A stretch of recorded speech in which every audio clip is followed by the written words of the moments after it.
Let's talk about something real for a minute. Have you ever noticed how guys can spend hours talking about sports, cars, or the latest gadgets? But the second the conversation drifts towards anything personal, like how we're actually feeling, it's like someone hit the mute button. Suddenly, the energy in the room changes. The laughter fades, and everyone seems to look away, searching for a safe topic to latch onto. It's almost like there's an unspoken rule. Keep it light, keep it surface level, and whatever you do, don't get too real. You see a guy sitting alone, looking lost in thought. You ask if he's all right, and he gives you that classic line, "I'm good, just tired." But if you listen closely, you can hear what he's really saying.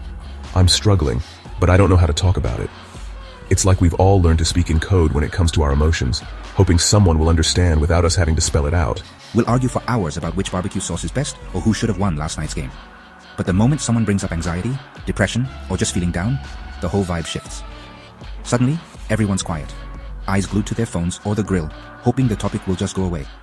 It's like we're all experts at dodging the real stuff, as if talking about feelings is some kind of taboo. We've mastered the art of changing the subject.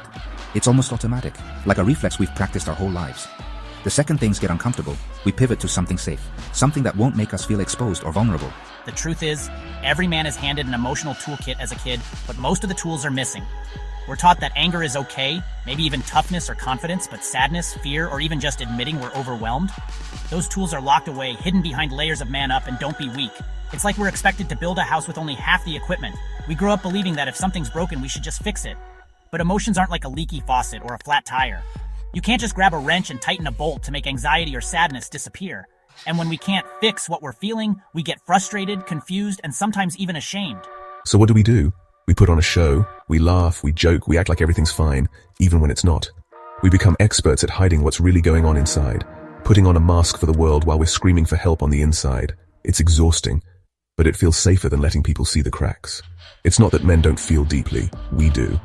But from a young age, we're taught, by parents, teachers, even friends, that showing those feelings is a sign of weakness.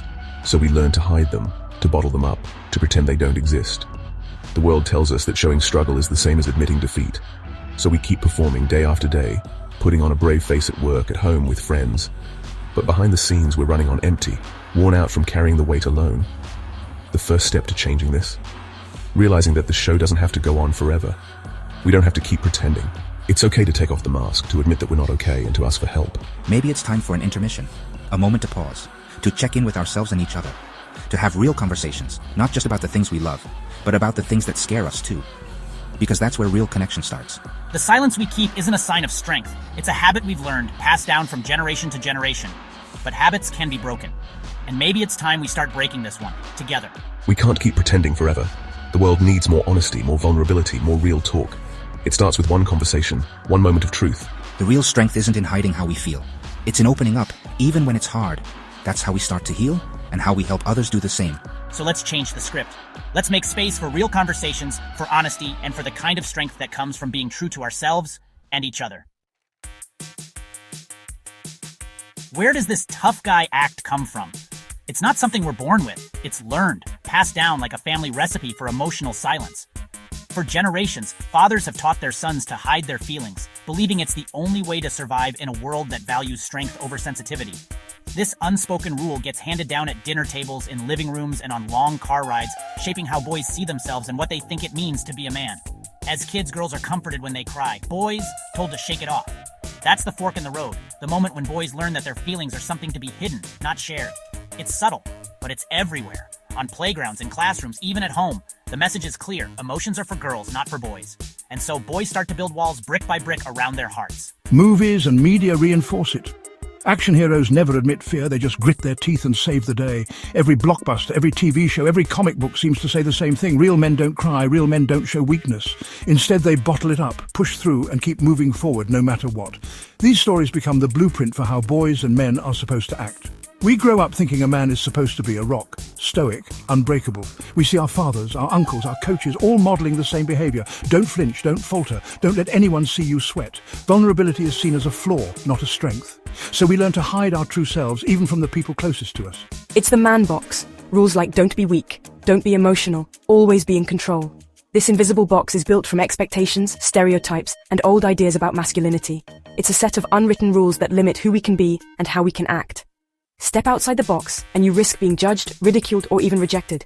Anything outside that box, like asking for help, is seen as unmanly. The fear of being labeled soft or weak keeps us silent, even when we're struggling. We're taught to handle everything on our own, to never let our guard down, to never admit we need support. But that isolation comes at a cost. It's a narrow, suffocating definition. The pressure to fit inside the man box can feel like trying to breathe in a room with no air. It squeezes out our joy, our creativity, and our ability to connect with others. The more we try to fit in, the more we lose touch with who we really are.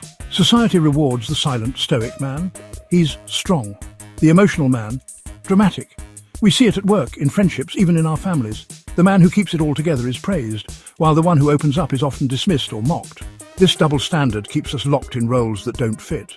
So we perform for approval, even if it's killing us inside. We put on a mask, pretend everything's fine, and hope no one notices the cracks. But inside, the pressure builds, and the loneliness grows. It's exhausting and it's unsustainable. This isn't ancient history. It's a social script we all help write. The good news? If we built it, we can tear it down. These patterns aren't set in stone. They're choices we make, and we can choose differently. We can question the old rules and create new ones that actually serve us. We can redefine what it means to be strong. Strength isn't about hiding pain or pretending to be invincible. It's about showing up, being honest, and supporting each other. Real strength is found in connection, not isolation. Real strength is being real. It's having the courage to be vulnerable, to admit when you're struggling, and to ask for help when you need it. It's about being true to yourself, even when it's hard. Let's start rewriting the rules. Let's imagine a world where men are free to express every part of themselves, where kindness, empathy, and openness are celebrated, not shamed. It starts with small steps, honest conversations, and a willingness to challenge the status quo. Vulnerability isn't weakness, it's human. It's the bridge that connects us to each other, the thing that makes us real. When we allow ourselves to be seen, we give others permission to do the same. We can be more than the man box. We can break free from the limits that have held us back for so long. It's time to step out, to show up, and to live fully. Let's make space for the full range of emotions. Let's create communities where men can laugh, cry, and support each other without fear or shame. Together, we can change the story. It's time to break out, to leave behind the old scripts and write new ones that honor who we really are. Freedom starts with a single step. The cage is open. Step out. The world is waiting for us to show up as our whole selves, not just the parts that fit the mold. We're not alone in this. There's strength in numbers, and together, we can support each other as we grow and change. Let's build something better. Let's create a new legacy. One where every man is free to be himself and where strength is measured by our capacity to love, connect, and be real. Meet Alex, a 24-year-old designer from Chicago. Outwardly, he was the life of the party. Inside, he battled constant anxiety.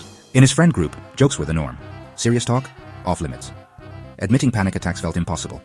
Laughter and distraction were shields, until they stopped working. After a severe panic attack, Alex finally called his sister and said, "I'm not okay." It was the hardest and most freeing thing he'd ever done. She listened. No fixing, just listening. That broke the dam. He got help, saw a therapist, and opened up to friends. To his surprise, one admitted to struggling too. Alex's story proves the fear of judgment is often worse than reality. The cage is usually locked from the inside. One honest moment can change everything. Vulnerability is contagious. It starts with one person saying, "I'm not okay." And that's enough to start healing. We all have a story like Alex's. Let's make it easier for the next guy. Imagine every tough emotion you feel. Anger, sadness, fear, disappointment is like a heavy rock you're forced to carry in a backpack. Each time you're told to man up, another stone gets tossed in, no matter how much you're already carrying. The weight isn't just physical, it's emotional, invisible, and relentless. You're never allowed to take any out. Just keep adding more, no matter how much it hurts or how tired you get. The world expects you to keep going, to never show weakness, to never ask for help. Over time, that backpack gets unbearably heavy. Every step becomes harder, every day feels longer, and the burden starts to shape how you see yourself and the world around you. You're tired, irritable, and start avoiding life. You might pull away from friends, skip out on things you used to enjoy, or just feel numb inside. That's what unprocessed emotion does. It weighs you down, affecting everything. It seeps into your work, your relationships, your health, and even your sense of self-worth. Man up just means add another rock and pretend it's not heavy. It's about hiding the struggle, putting on a brave face, and acting like nothing bothers you, even when you're breaking inside.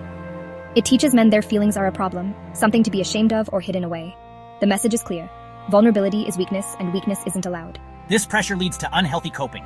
Drinking to numb the pain, lashing out in anger, or isolating yourself from everyone who cares. The more you hide, the heavier it gets. Real strength isn't silent suffering. It's having the courage to say, "This is too heavy." It's admitting you're struggling and that you need support. Talk to a friend, a therapist, or just acknowledge the weight you're carrying. Sometimes just saying it out loud is the first step to feeling lighter. The goal isn't an empty backpack. Life always gives us rocks. Challenges, setbacks, and pain are part of being human. The goal is to share the load, manage the weight, and know it's okay to rest. You don't have to carry it all by yourself, and you don't have to keep moving when you're exhausted. You don't have to carry it alone. There are people who want to help, who understand, and who have carried their own heavy loads. Sharing the weight is strength. It's not weakness to ask for help, it's a sign of wisdom and courage. Let's help each other lighten the load. When we support one another, we all become stronger. It's time to set the backpack down, even if just for a moment. Give yourself permission to rest and breathe. And ask for help when you need it. There's no shame in reaching out. It's how we heal and grow. That's real courage. Speaking up, being honest about your struggles, and letting others in is what true bravery looks like. Let's change what man up means. Let's make it about connection, honesty, and mutual support. It means reaching out, not shutting down. It means being there for each other, no matter what. And letting others in. When we open up, we give others permission to do the same. That's how we heal. Together, not alone. The weight gets lighter when we carry it as a community. Let's talk about vulnerability, the V word. For men, it's scarier than a tax audit. We're taught vulnerability is weakness, but it's actually courage. It's being honest about who you are, even when you can't control the outcome. Being stoic is like bluffing in poker, tense, disconnected, and exhausting. Vulnerability is putting your cards on the table. Risky, but it's how you build trust. When one man opens up, it gives others permission to do the same. It's a chain reaction. It turns shallow friendships into real support systems. Vulnerability is attractive. People are drawn to what's real. True confidence is knowing your weaknesses and not hiding them. Vulnerability isn't a weakness, it's a superpower. It unlocks deeper connections and real strength. Let's be real, not perfect. If vulnerability is so powerful, why is it so hard? Because we're out of practice. It's a muscle we never learned to use. Most men don't have the words for their feelings. We can describe a car engine, but not our own emotions. There's also the fear of being a burden. Men are taught to fix, not to ask for help. It's like a stuck pickle jar. You'd rather struggle than ask for help because that feels like failure. And there's the fear of being dismissed or misunderstood. Opening up feels risky, like a trust fall, but silence is the real risk. We're not failing. We're human. It's okay to ask for help. The hardest part is starting. So how do we help men open up? Start by leading with your own vulnerability. It opens the door for honesty, or I'm feeling down. Say, I've been stressed lately. Or, you seem quiet lately. Listen, don't fix. Just be there. Ask better questions. How's that project going? It's less pressure than a face-to-face talk. Pick the right setting, a walk, a drive, or just hanging out. Talk about therapy like you talk about the gym. Normalize mental health. Every honest conversation chips away at the stigma. You're not just helping one friend, you're changing the culture. Make it normal to talk about feelings. That's how change starts. Culture changes one small action at a time. Let's build a new locker room, one of support, not judgment. Call out man-up jokes gently. Say, hey, let's not do that. He's just having a tough time. Celebrate men who show courage through vulnerability. Athletes, actors, friends. Seeking help is strength, not weakness. A therapist is a coach for your mind. There are resources, therapy apps, support groups. Taking the first step is the hardest, but it's worth it. Remember Alex's story. The fear is worse than reality. Be an ally. Check in on your friends, brothers, fathers, sons. Create space for real conversations. Be patient, be kind. Be the friend you wish you had. This is about more than men's mental health. It's about a more compassionate world. Let's share the load. We've unpacked the man box, the emotional backpack, and the cost of silence. The old rules are broken. It's time to change the game. Change starts with one honest conversation. One friend asking, "No, really, how are you?" Every time we choose vulnerability, we make it easier for the next guy. This isn't a revolution on TV. It's whispered one conversation at a time. Here's your call to action. Share this. Start a conversation. Ask the men in your life how they're really doing. If you're carrying that heavy backpack, know you're not alone. Your vulnerability is a bridge to connection and healing. Let's build a world where "I'm not okay" is an acceptable answer. I'm with you. Let's change the game for good. We can all make a difference. One honest conversation at a time. Every step toward openness is a step toward healing. Together, we can build a kinder, more supportive world.